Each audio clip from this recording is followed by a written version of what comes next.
Bring it up as you right. I bet come my camp quickly now. 34.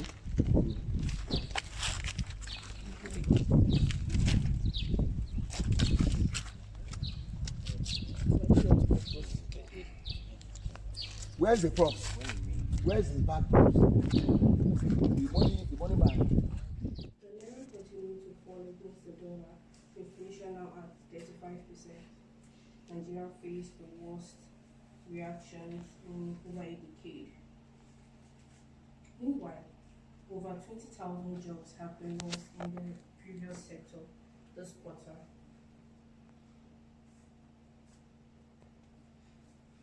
Hello, Mama. I'm joking. Ah, congratulations. Oh, it's so funny. You da be. He kò yẹ kó lọ bẹ́ẹ̀ náà. Ó yẹ kó tẹ̀ sọ fún mi pé o ti ṣí shop kejì sí bó mi o. O sọ fún mi o kàn dédé pè mí nsìn. All right. Má yọjú sí, má wọlé, má yọjú sí. Okay, bye. Babe, àbúrò Ìfọlákẹ́ ni.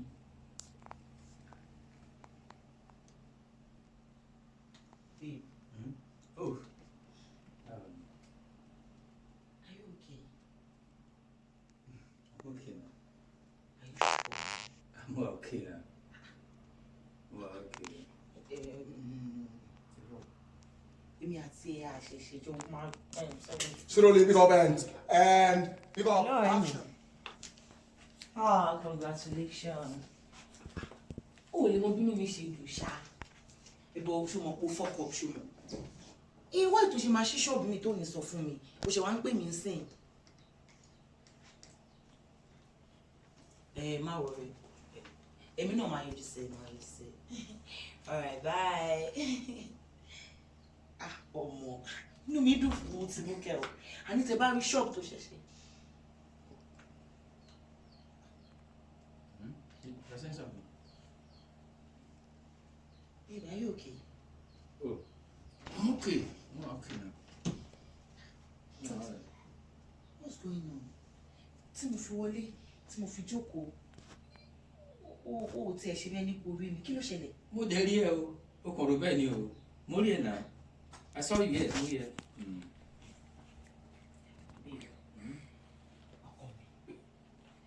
Ogún ọdún. Ó mà ti kúrò lájújù sáré. That's very correct. Ọkọ mi ní ẹ́. Mo mọ̀ ìgbà tí ilé bá ń dùn. Mo mọ̀ ìgbà tí nǹkan bá ń ṣe ẹ́.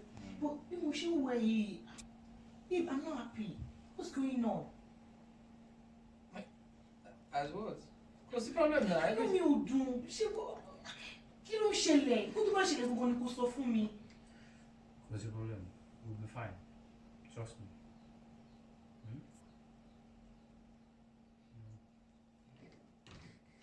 Ṣé ó ní ọkọ̀ tó fi pamọ́ fún mi?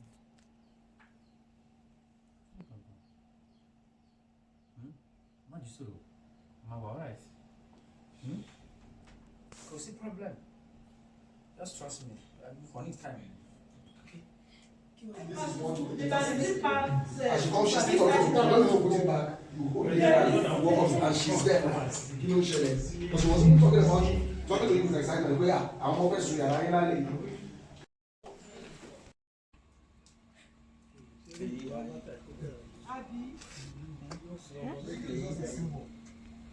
It's not the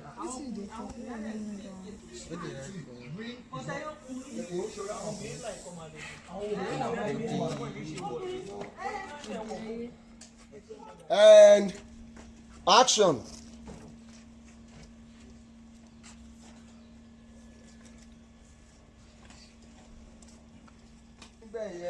Nígbà wo? Bàbá extra ni mi náà. Bàbá máa struggle kò sí yìí. Bàbá máa struggle. Mi ò ṣe ní struggle kò sí.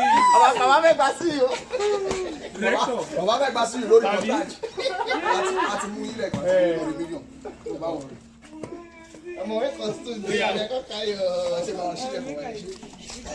Àwọn lọ́ọ̀yà tí ò lè. Lọ́ọ̀yà afẹsẹ̀ dá bàtà. Pátá ni original. Pátá ni original. Wọ́n kó já ọjà ọ̀sẹ̀. Abeg, come my camp quickly now.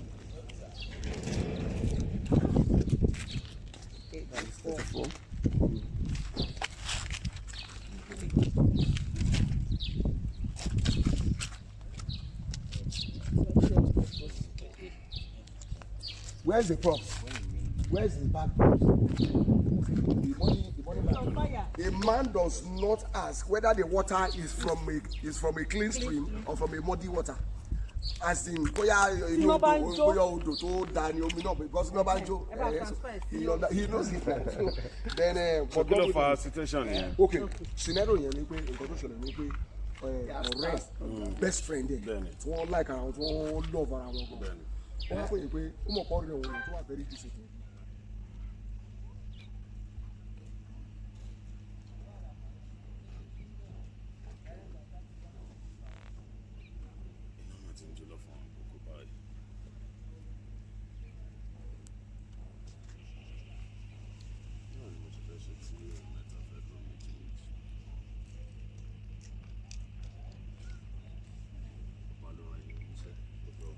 Okay,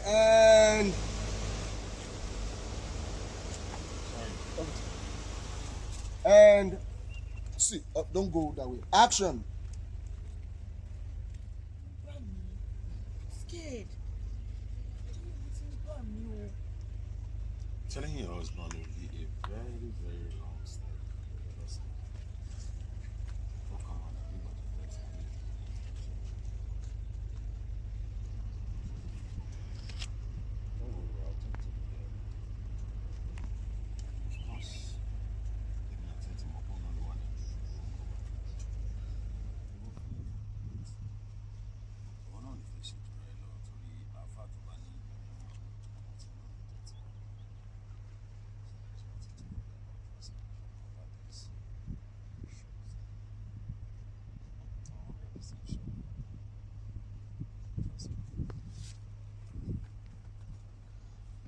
End court. Thank you. Reverse.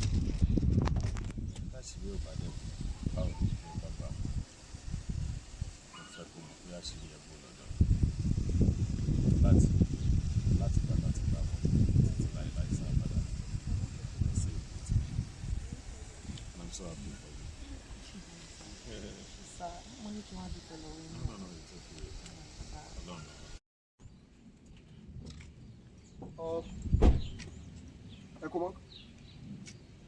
I'm not hearing you. Please, sorry, my bad. Let's be together, please, sorry.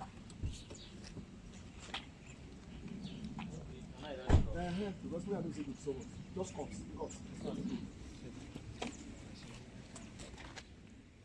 No, it's still there. Let's go. Speed and action.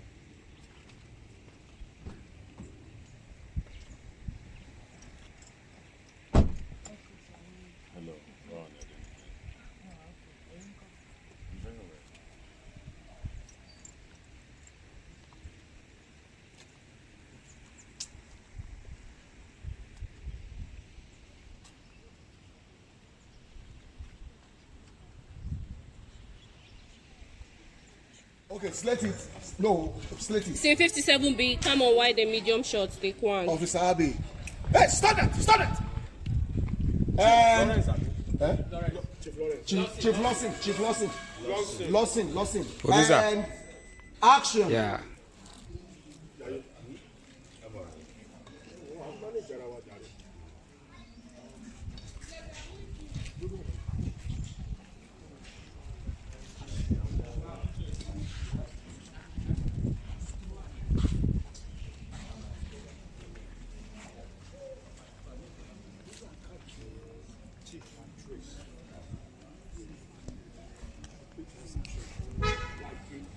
Wide and medium, take one.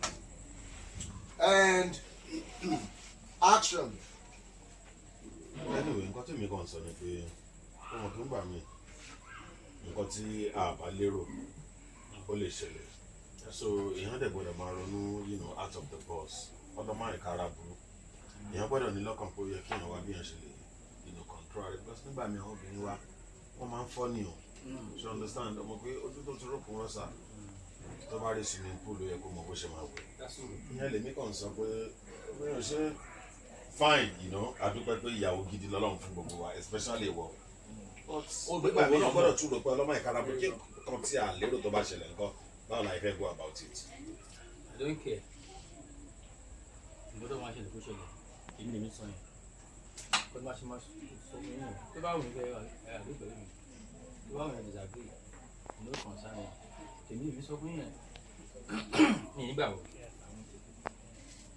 So ó yẹ kẹsàn pé ọlọ́dẹ ṣe níyàwó bí lẹ́tí ìyàwó yín wọn níyàwó gidi ló bá yàwó. Still only because action.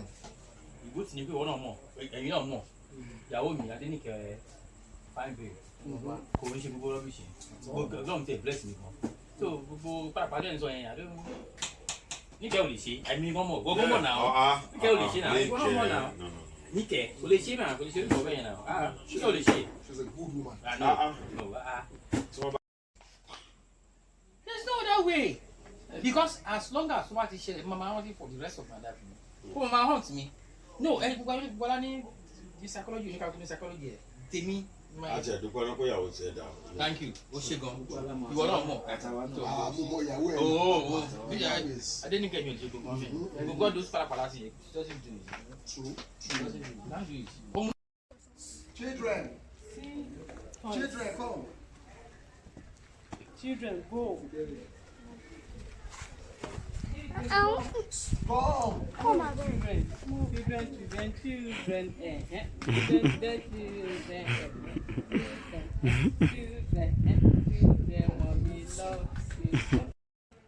Then she has a line. She said, yes, mommy, I told you first, you'll be coming back to school. Going back to King's School. I'm coming back to Going back to King's School. I'm coming back to school, okay? Hmm? Yeah, we're going to King's School. No, to buy the same problem there. Coming back to school because somebody coming back to school. No, is it not down? She speaks, she goes, you use autograph, then you say thank you. So after that, that's it. Okay, so follow up and Ma, do video, only picture. No, video, picture is fine. So hurry up and go to your class. You guys sit down. Eh? Mama? Or Baba, you guys so hurry up and go to your class. Let me drop your hand off. When people shoot, I need cameras now.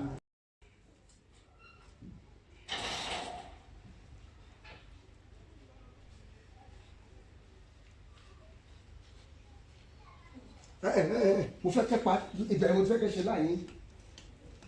Stop here. Finish your line because here you are just escorting them this way. Finish your lines, then let them go. You not just watch them a little while and move. So let's take a two. Still rolling.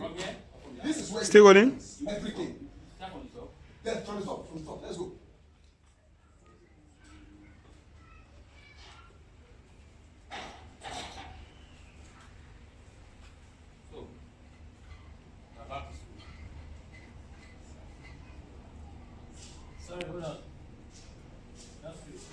Wetin be that one now? They no go pass until person wan film.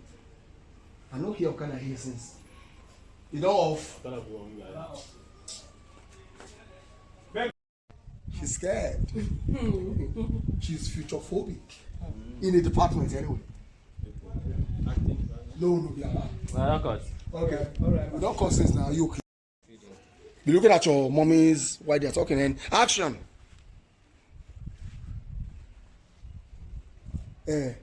Action. Who? Cut. Which one is that? Okay. Please, phone silence and action.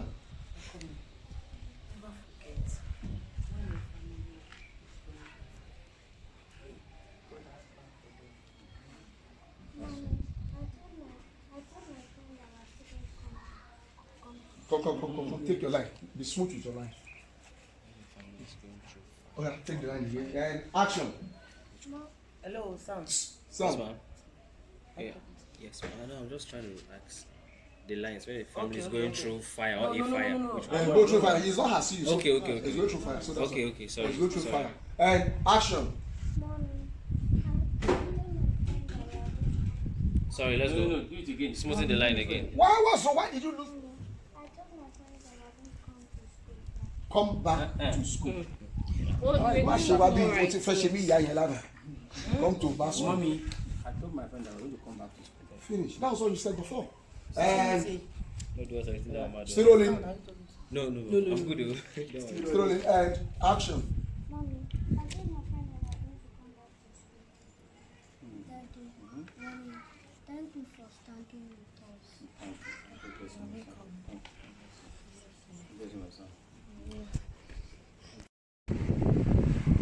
problem. Her face.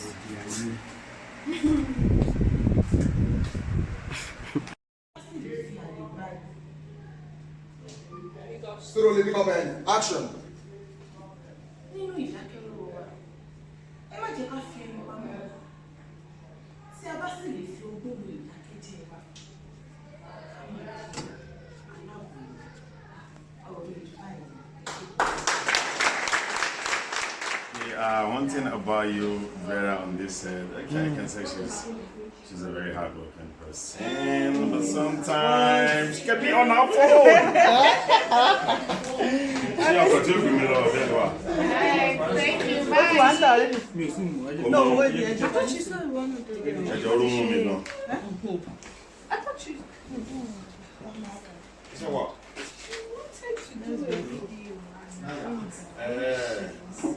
Yeah, now. She's always shy. Yeah, I mean, you are not. Selfie? You don't want to do selfie? You want to use our phone? Want to do a selfie now? selfie? Selfie. Are you rolling? Bàbá ìgbórí ẹ̀ náà ó ti bà kan jẹ́ fún mi. Ẹ bá cancel clean that for the player. 324, come on, wide and medium shot, take one. Come outside. Come outside. Okay. Gossip, come. Sorry. Where did I stand it? Fast. And action.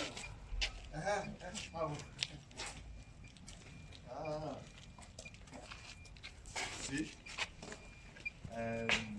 one of our properties, very beautiful property. Among there, very special guest for one.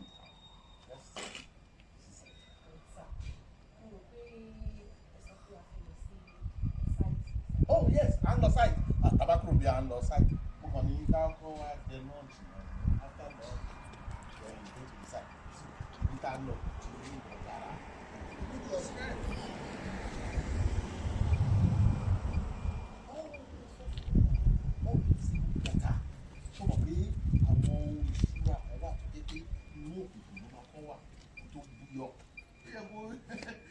Let's go. Come on, let's go. Yeah, come on.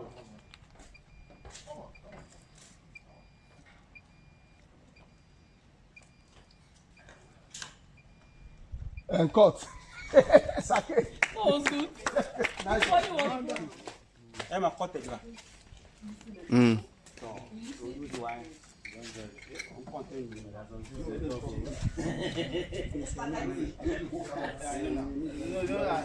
No stress.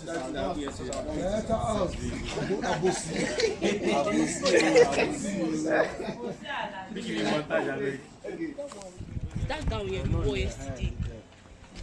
That chief poison was the pharmacy. For the pharmacy. Oh, okay. So now, please, tell him. I told her yesterday to help us send the message.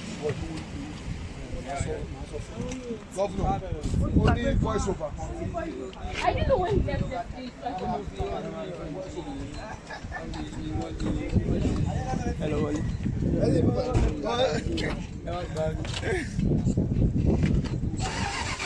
I said no.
Let's do it again. Yes, sir. Are we? Queen. Yeah. Please, wine. And quiet. It's still glitching. No. Eh? No, sir. Are you good now? Yes, please. Sound is important, so please. Let me call it. And take 2 of scene 16 after the glitch. And action.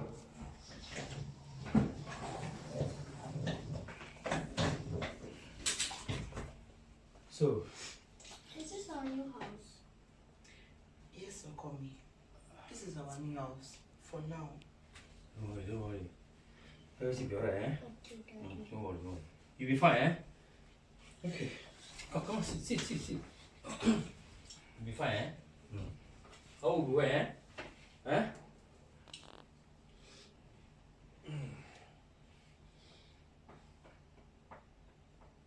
And cut. Thank you. You'll be well. Sleep inside the well. And action. So, Is this our new house?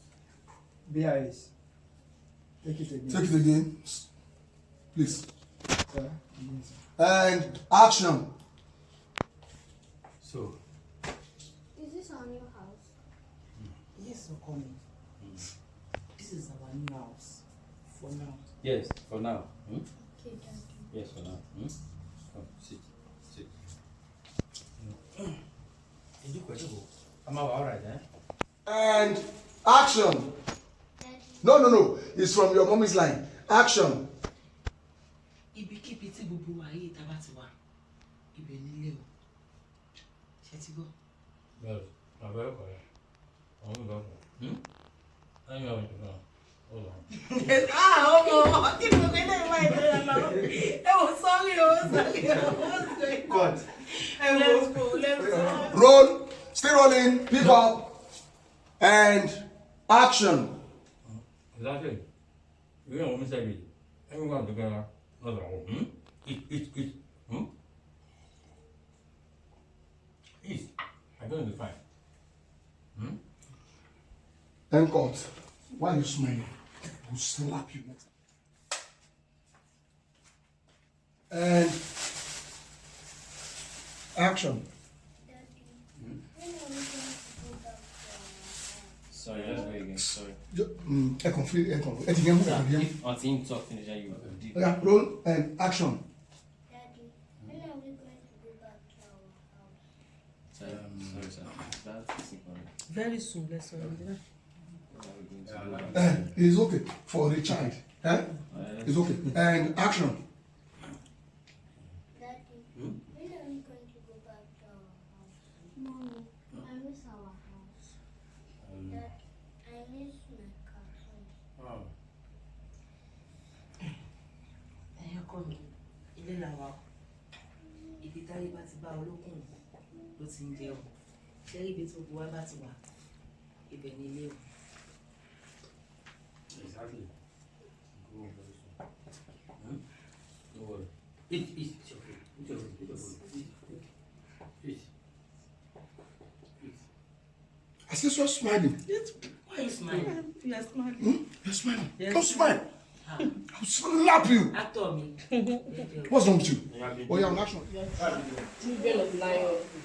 And even when a lion hides, it doesn't become a goat.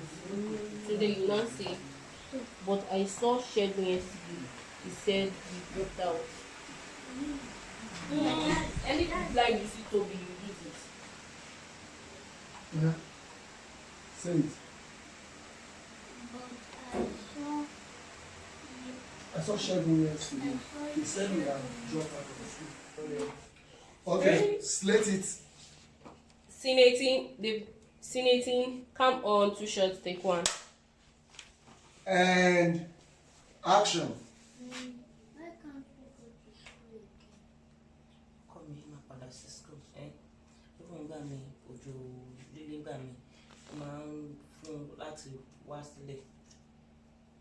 But school is in rain. What did we do wrong? Are we poor? You're poor, okay? You're not. God forbid. You're not poor. You're not poor. But I saw Shegun yesterday. He said we have dropped Forget about Segun. You have not dropped out. You go back to school, eh? You go back. I just want to wear my school uniform again. You will, my daughter. You go back to school. You wear it. Trust me. You will.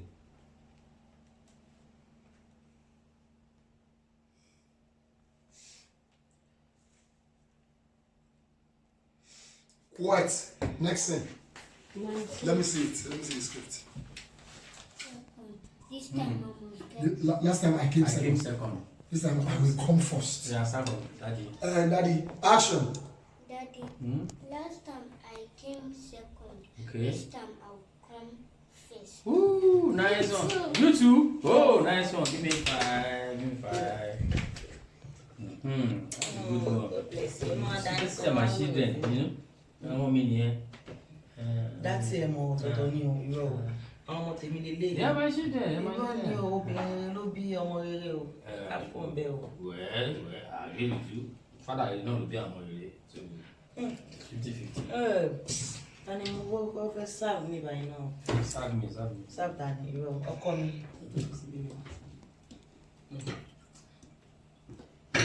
And course, thank you. Next thing. Thank you. Next. Okay, oh yeah, let's go. Yo, I want that later. Everything will be fine. Don't worry. Look. Don't worry. We'll see. We'll get by. So, that's why you say they will end it. Yeah, that's okay. So, you are here. Cameras.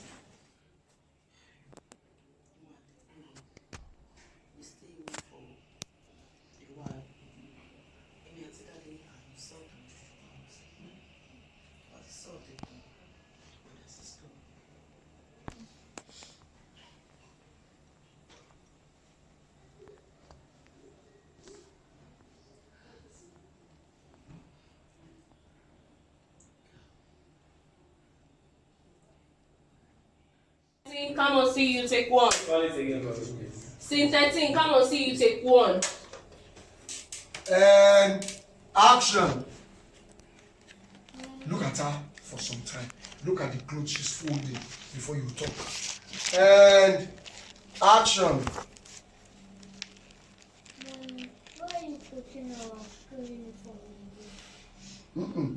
Mommy, why are you putting our school uniform away? So count 5. You're looking at her and she's carrying paper and she's folding. Count 5 in your mind now before you talk. And action.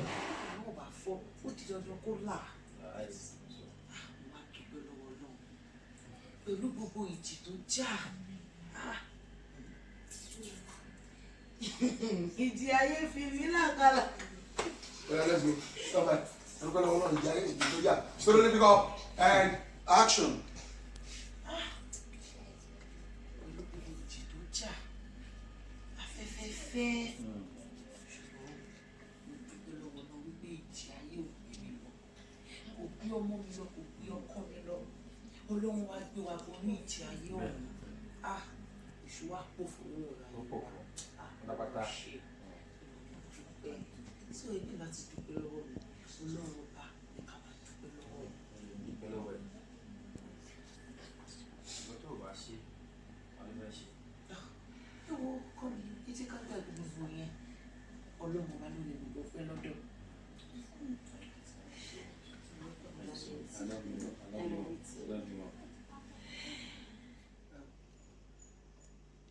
Action. Father God, we thank you for this family. We bless you, we know you are doing. Accept our class. Lord, as you go to sleep, Father, go with us. Amen. Let me go with us. Lord, this we have your grace and mercy. Amen. All right. Children, let us sleep. Good night. God bless you. Good night. And God, thank you. Hold it. Hold it. Quiet, please. And action. Freeze. Wait. And yeah, come to your left. And action. Mr. Abayomi, Sir. I'm very happy for you. Thank you, sir. Congratulations. Thank you so much. Thank you so much. Now, that's our No, not our office. Back to business. Congratulations. Welcome back. Welcome back. Oton, again. And action. Mr. Abayomi. Yes, sir. I'm very happy. Congratulations. See, sorry. Mr. Logori, more assuring you now that we are back in business, I really regret it. This course for like I toast to this. I appreciate you all.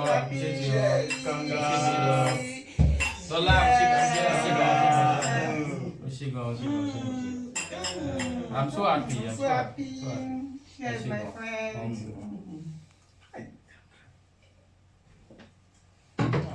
So,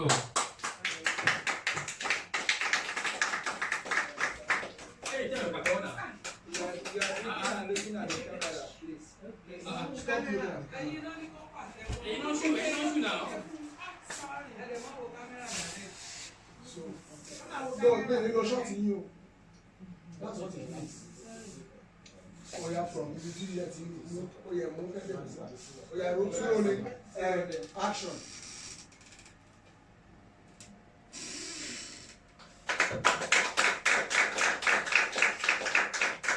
Okay, everybody, always the glasses in full chairs.